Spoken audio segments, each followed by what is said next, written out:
पश्चिम बंगाल में विधानसभा चुनाव के नतीजों के बाद टीएमसी में पड़ी टूटे पार्टी की चिंता बढ़ाती है। टीएमसी चीफ लगातार बीजेपी पर हमलावर दिखाई दे रही हैं।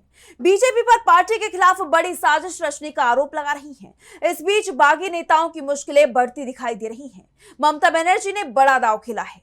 वहीं टीएमसी सांसद कल्याण बनर्जी और कीर्ति आजाद ने प्रेस कॉन्फ्रेंस कर पार्टी के बागी सांसदों पर हमला बोला है।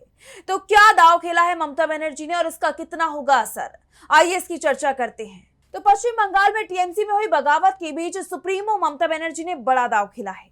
उन्होंने कल्याण बनर्जी को लोकसभा में मुख्य सचेतक नियुक्त किया है।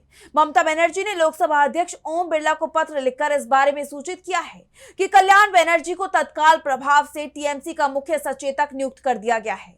पूर्व सीएम ने अपने पत्र में अपील की है कि इस जानकारी को रिकॉर्ड में दर्ज किया जाए और आवश्यक कार्रवाई की जाए। ममता ने यह कदम ऐसे वक्त में उठाया है जब पार्टी में भगदड़ मची हुई है, जिसके बाद अब ये सवाल उठ रहे हैं कि ममता के इस कदम से क्या इस मामले में कोई नया ट्विस्ट आएगा, क्योंकि एक दिन पहले ही टीएमसी के बागी सांसदों ने दावा किया है कि उन्होंने लोकसभा स्पीकर को पत्र लिखकर एनडीए का हिस्सा बनने की मंशा जताई है।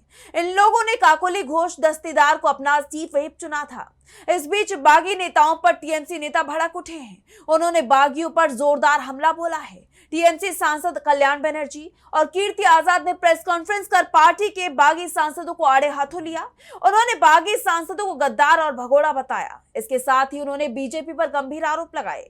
कल्याण बनर्जी ने कहा है, चीफ मिनिस्टर है, तेरा साथ ईडी है, तेरा साथ सीबीआई है, तेरा साथ पूरा भारतवर्ष का पावर है और मेरा साथ मामाटी मानुष है। माँ मेरा पार्टी है, मेरा साथ पार्टी है, मेरा साथ वर्कर है, मेरा साथ पश्चिम बंगाल का पब्लिक है।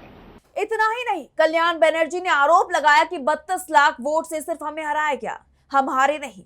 इसके साथ ही उन्होंने दावा किया कि 29 के अंदर बीजेपी साफ हो जाएगी, केंद्र और राज्य दोनों जगह से। जब शेरनी घायल होती है तो ज्यादा खतरनाक होती है। आपको याद होगा कि इससे पहले राहुल गांधी ने भी कहा था, दावा किया था कि मोदी सरकार अगले 1 साल में गिर जाएगी, जिसके बाद इसका समर्थन अखिलेश यादव ने भी किया था और कहा था कि अगले 1 साल के अंदर जब यूपी में सपा की सरकार बनेगी तो दिल्ली से बीजेपी की सरकार गिर जाएगी।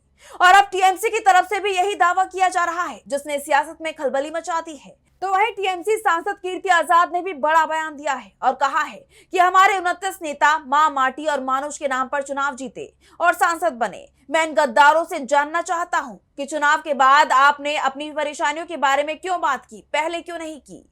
इसके साथ ही उन्होंने बागी नेताओं को 2 टूक कहा कि अगर आप में राजनीतिक नैतिकता है तो आप सभी इस्तीफा दे दें और बीजेपी के टिकट पर चुनाव लड़ें। साफ है, अब टीएमसी सुप्रीमो ममता बनर्जी और नेता एक्शन मोड में आ गए हैं। पार्टी की मजबूती पर ध्यान दे रही हैं। साथ ही बीजेपी के सामने कई बड़ी चुनौतियां पेश करते दिखाई दे रही हैं। अब देखना होगा कि बीजेपी ममता बनर्जी की चुनौतियों का कैसे सामना करती है। सवाल ये भी है कि क्या ममता अपनी पार्टी को एकजुट रखने में कामयाब हो पाएंगी, क्या वो बीजेपी के प्लान को फेल कर पाएंगी।